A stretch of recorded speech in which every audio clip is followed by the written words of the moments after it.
Where's my glasses?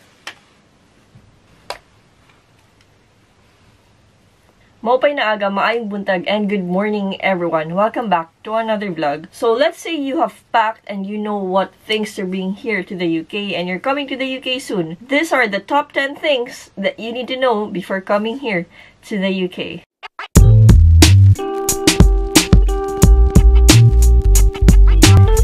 Yes guys, so welcome back to my channel. If you don't know me yet, my name is Rona and I basically vlog anything under the sun, but lately we've been talking about nursing and living here in the UK. So this video is going to be about the top 10 things that you need to know before coming to the UK. So these guys are just based on my experience, and this list are the things that I wish someone could have told me before coming here to the UK.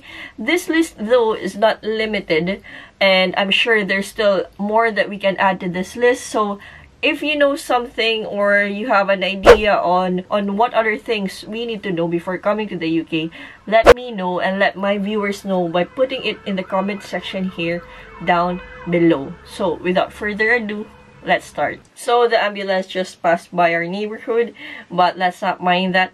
Okay, so for my first thing that we need to know is that the weather is unpredictable. So guys, the weather here in the UK is unpredictable. And I'm sure you know that already because I've been saying it all the time. Actually, almost every time when I upload a video, I always ask you, how's the weather there? And here, today, it's sunny. It's actually sunny outside. And the sun is shining brightly here inside my room. You can't see it clearly because I closed the blinds. But for the past few days here in Newcastle, it's been raining really hard. Aww. And it's just now that the sun started to appear. Yeah, the weather here is unpredictable. You could actually experience like 4 types of weather in a day, and I'm not exaggerating. Like for example, in the morning, it could be windy, and by lunch, the rain could show up, and by afternoon, it'll be sunny, and then by evening, it will start to snow. It does happen here, so best be prepared, dress appropriately, bring the things that you think would be helpful, like for example, an umbrella, pack it in your bag, and just prepare yourself, because like for example, today, although I'm saying that it's sunny, it is also really cold. That's why I'm wearing a jumper. The season here right now is autumn, and it's gonna be winter soon, so the weather is really gonna be cold. Although the sun may appear, it will rain and it will snow, so unpredictable, so just be prepared. The second on our list is knowing the English equivalent of words. Yes guys, know the English equivalent. Like for example, in the Philippines, we were taught the American way. So when I came in here first, I used to call things by the terms that I know. For example, elevator, lift, garbage, rubbish, and eraser, rubber. So I know I've mistaken it for something else too when I was here, when I started here. But we need to know these terms. Aside from that, we also need to know terms such as cuppa. English people love their cup of tea. We need to know the word like knackered or extremely tired, mate, and also cheers, which is thank you. Speaking of thank you, the third on our list is always be polite, guys. Here, people love to say please, thank you, and sorry. My experience was when we first rode the bus, I noticed that all the people, well, almost everyone who dropped off the bus would say thank you to the driver before getting off. Yes guys, people here are really polite. Even if they don't mean it that way, I think it's just a habit that people say thank you, sorry, and please most of the time. I got so used to it now that even if other people need to say thank you to me, I say thank you too. But I think that's another character of the British people that I like. They're really polite. And speaking of being polite, I know we can't help it, but when you're here guys, don't jump over the queues. Follow and be disciplined. I know it's a basic thing, but it does happen. Some people have the tendency to jump over queues, and I know we can't help it, and it does happen somewhere else, but people here respect the queues and respect the people who are in front of them. And who else here thinks that it should be the same case for everywhere else?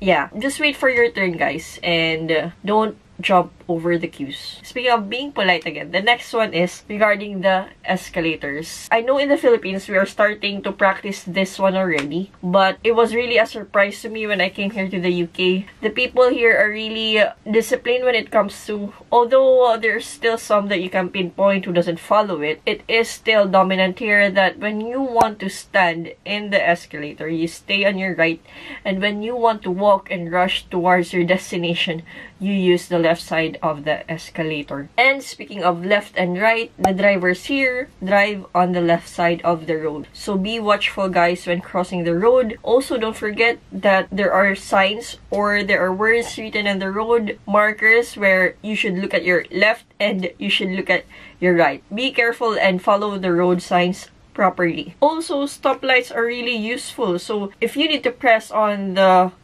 stoplight poles so that the cars would stop and you can cross, make use of it, guys, and don't just rush towards the other road because there's no cars passing by. Still, it will be the driver's fault if they crash onto you, but of course, it's better to be careful and safe. So take advantage of those, what do you call that? Yes, take advantage of those and cross the road using that one. I know it's another basic tip and it's something that people with common sense would do, but we can't help it, and I still notice that people don't follow it and don't do it. So don't be like them, guys. Let's be safe and let's follow the rules. And because we're talking about traveling, the sixth on our list is about the transportation or the modes of transportation that you can use when you're here in the UK. There's the bus, the taxi, the metro, or the train. And of course, I made a separate video about this. So if you haven't watched that, click the link on the description box down below, and I'm gonna put it right here as well. You can use your cash, and there is also a card option when you want to pay using your card for the taxi. And also, it remains the same for the bus and the metro and the train as well. So when you're getting your ticket, there is a contactless option for your cards, so you can use that as well. And also, some people here now use the Apple Pay using their phone. So if you don't want to be bringing your cards, you can just incorporate it in your phone and you can just stop using your phone. The next one is, make sure when you come here to the UK, you download the right travel apps. Like for example, if you're going to London, download the City Mapper, and if you're here in Newcastle, I use Move It. It helps you and it guides you where to ride the bus, what bus number to ride, where to start your walk, and where your destination is. It gives you the time when the bus will arrive, so it is really helpful. So make sure you download those apps before coming here to the UK. And the next one on our list is that here in the UK, the Brits want you to call them by their names. In the Philippines, we're used to saying ma'am, sir, or professor. Here, although it is still out of respect that you want to call them by their titles, but they prefer it here that you call them by their names. And it was hard for me to start with. I can't help it, but I still do it from time to time. But I'm trying to adjust, and although I've been here for almost 4 years now, it's just now that I really have gotten used to it and call people by names, because I still say doctor, or I still call our nurse in charge, like sister. But then I was told that it's more comfortable for them if they hear you talking to them by their names instead of calling them sir, ma'am. So just a tip. Second to the last on our list was a quick, guys. I hope this is actually helpful. But the second to the last on our list is the money, the currency. So here, they call their money pounds, and sometimes they do call it quid. So it's the same, like if they say 5 quid is equivalent to 5 pounds. And for their change, it's called pence. The next one, or actually the last one on our list, is that being homesick is not a choice. It does happen. I'm not listening to you. You're crazy.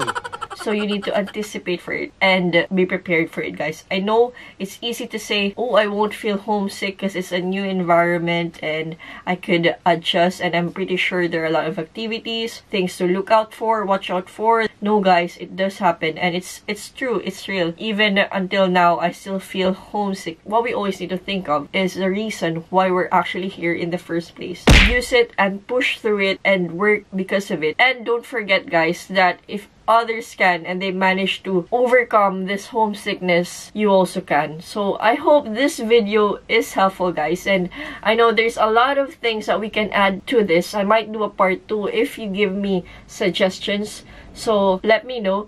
If you like this video, hit thumbs up, comment down below if you want to tell me something, say anything, or suggest anything, and please don't forget to subscribe and hit that notification bell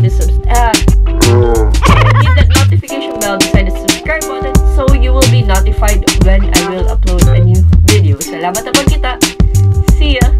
These are the top things that you should look at your left.